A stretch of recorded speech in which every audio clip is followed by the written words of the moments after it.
This video will contain spoilers. Ahsoka Episode 5, Shadow Warrior. I'm gonna be very honest with you guys. I really like this episode. I actually like it a lot. There's a lot in here about the redemption of Ahsoka and reflected based on the redemption that Anakin had in Return of the Jedi when Luke chose not to fight him. Actually, this is referring this episode when Ahsoka throw the lightsaber on the side of the world between worlds, in quotes, because we don't know. It could either be the world between worlds, it could be a vision. It depends on how you take this episode. Very subjective. It's very hard to understand. You're gonna have different opinions about where they are. One school of thought is that she basically was underwater, unconscious, and she was having this force vision.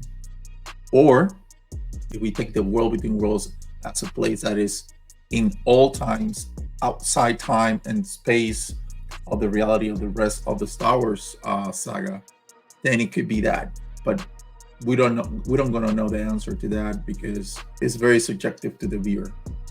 I don't think anybody's wrong about it. You know, depending on how you take it, I think it's equally good. It's very complex episode for sure. When Ahsoka finally had the chance to have a conversation with Anakin and all the encounters between them, I really liked the trial that she had. It was a Jedi trial in her mind, so she can cope with the fact that it was not her fault that Anakin fell to the dark side.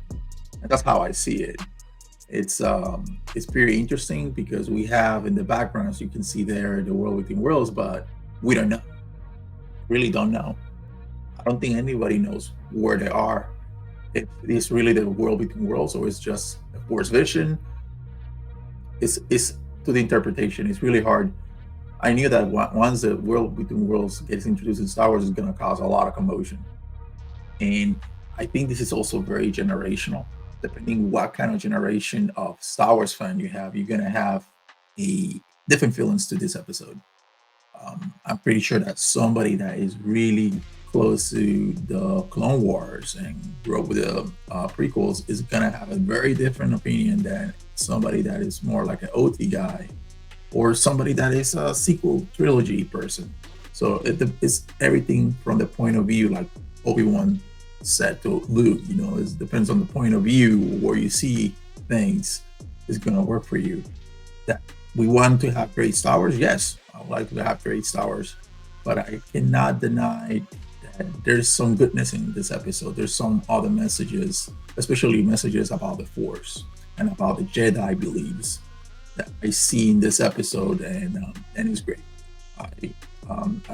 That's one of the reasons I really enjoy it. As you already know, I really like the sequences of the fights, so I'm gonna go through some of them. I'm gonna see how they deal with this, and I'm gonna start with the first one there when they start talking. So let's see how this goes. I won't fight you. That reminds me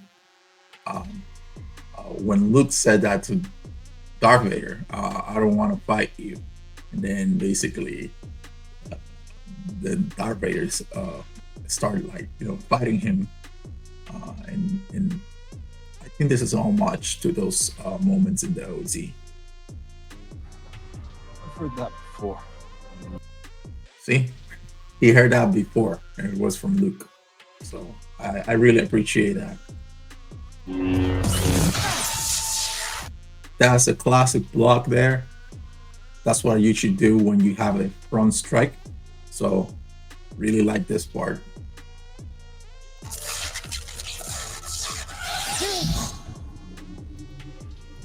Look at that. He showed the power. Especially he had that mechanical arm there. That mechanical arm enhanced that power in the right hand. Every time he strikes, it's very powerful to the opponent. That could be a good taste of that. But she already had that when she fought him previously, and we saw that in Rebels.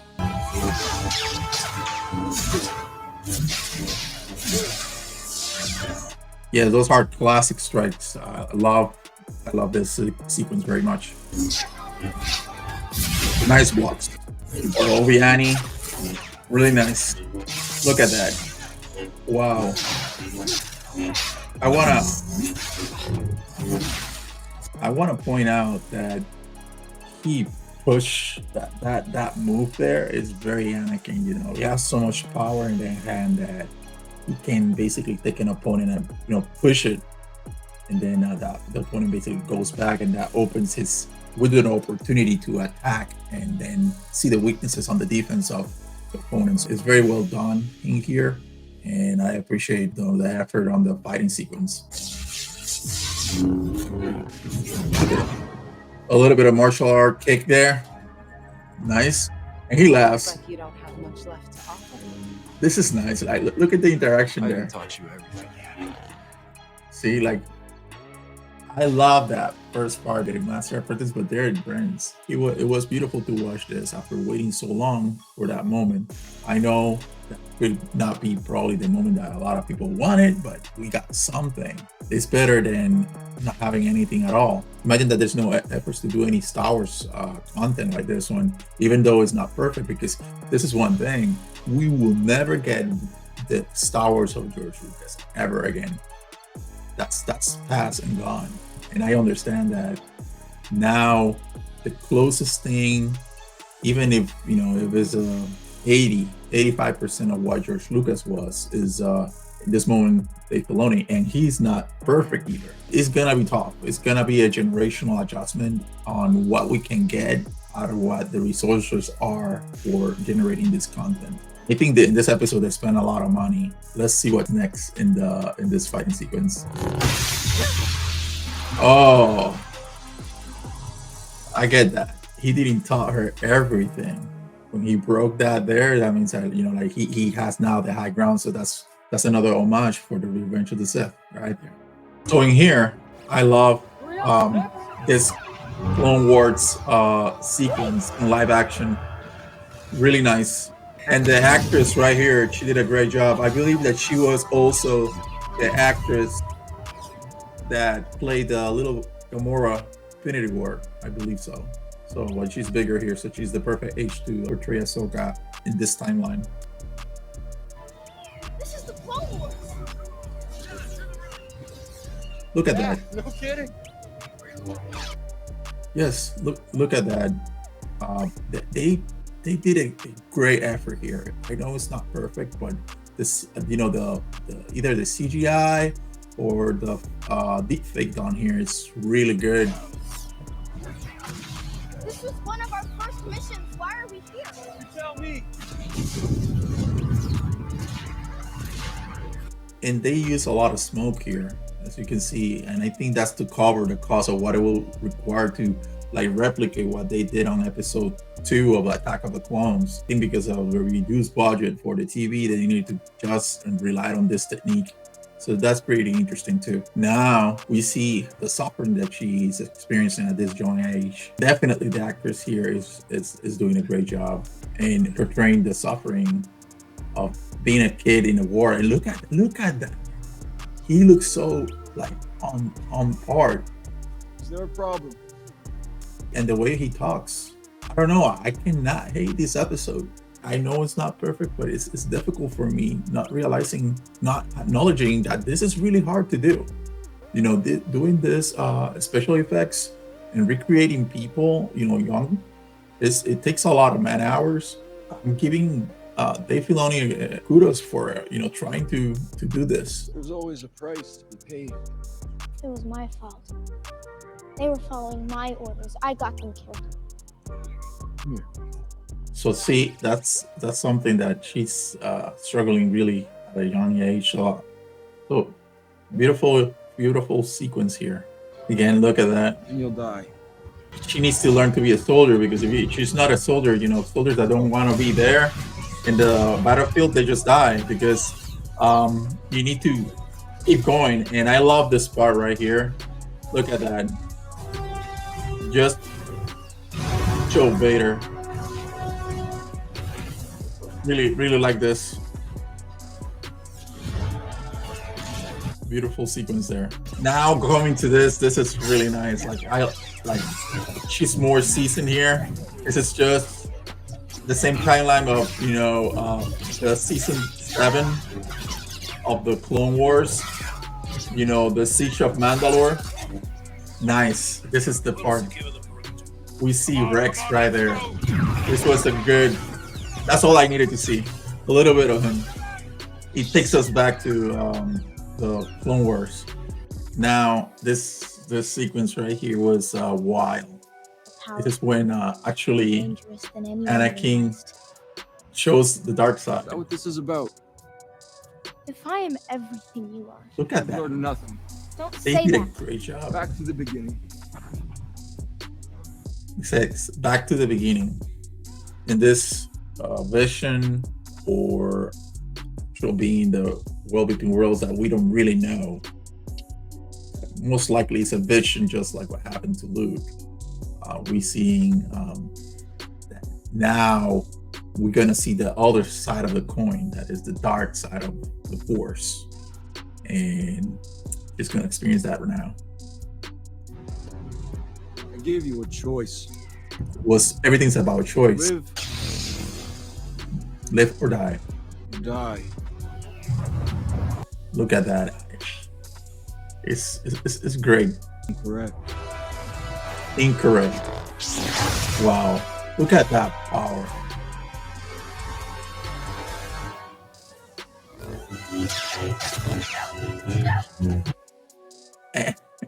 And you can tell that Anakin is basically toying with her.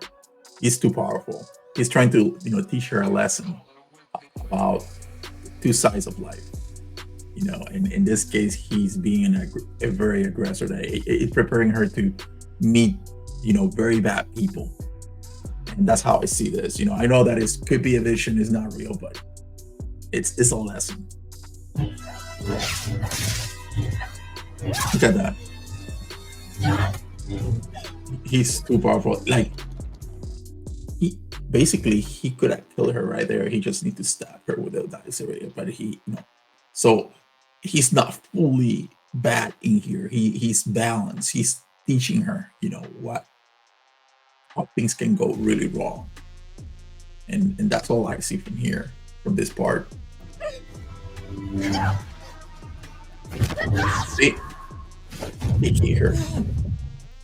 And we start hearing that breathing of Darth Vader. Now we're going back. She's wow.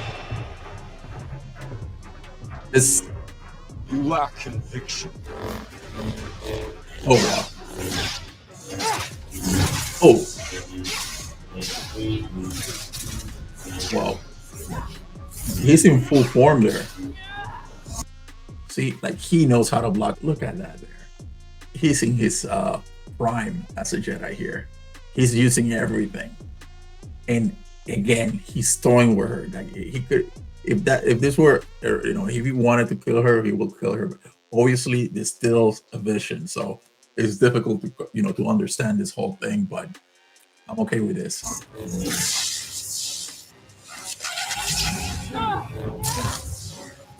He's holding her hand. Time to die.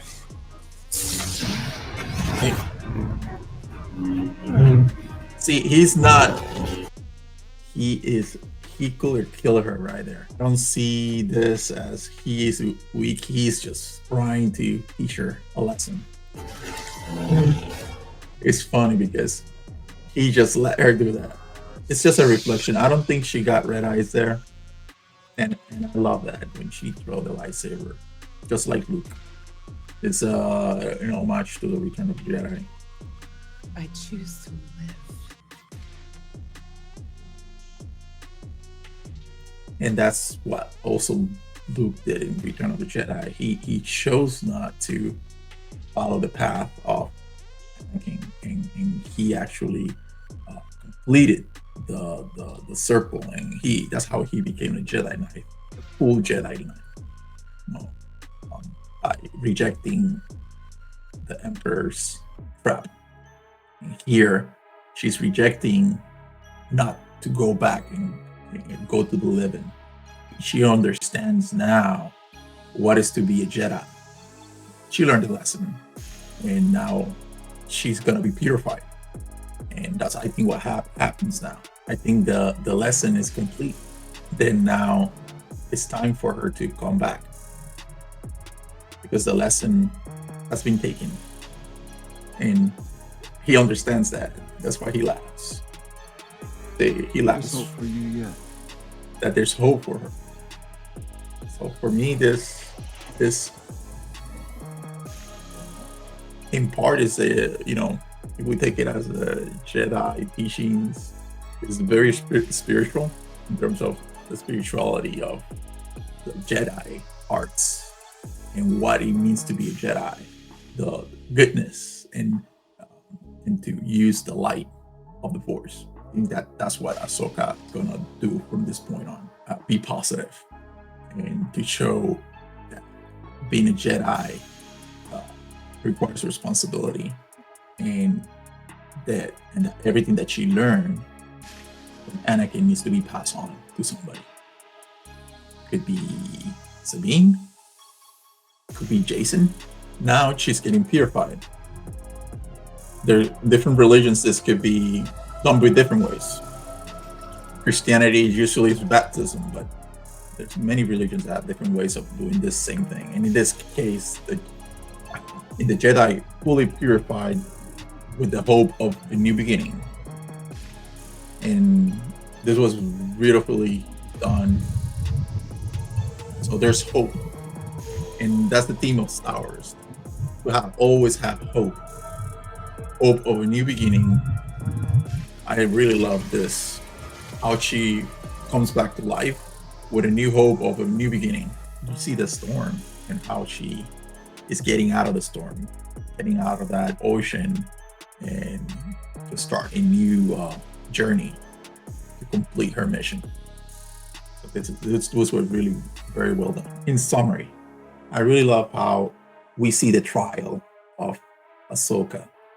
She faces her fears, and now basically she is getting a new beginning to finish her journey and become the Jedi that she should have become before on her own terms. So she's the resemble of the light side of the Force. So I'm very intrigued to what's going to happen next. I'm going to see in the next episode. And there's more aspects about this episode that I didn't touch in this video. It's very subjective how you can take this episode.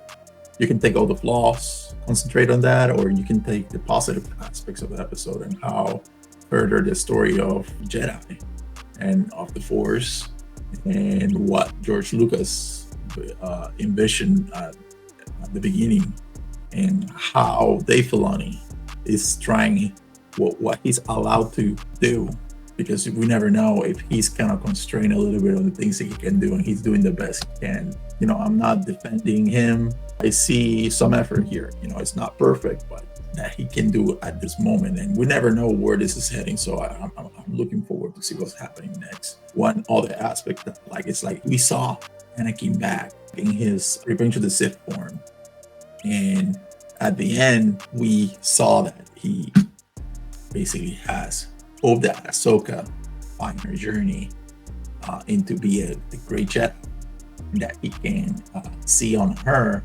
what he taught her years ago. It could be that the rules that apply to this world between worlds, is not fully understood either by any of the fans. I'm looking forward for episode 6 and looking forward to see how the Ahsoka series ends. After watching the whole episode, I will give episode 5 of Ahsoka a 9 out of 10. Even if you like it or not, just go down to the comments and just tell me if you like it and give me a rating. Also tell me what are your favorite parts and what you didn't like or you like. Like I always say, the truth is always available to you. You just need to go and find it. Remember, the Force will be with you always. See you in the next one, guys.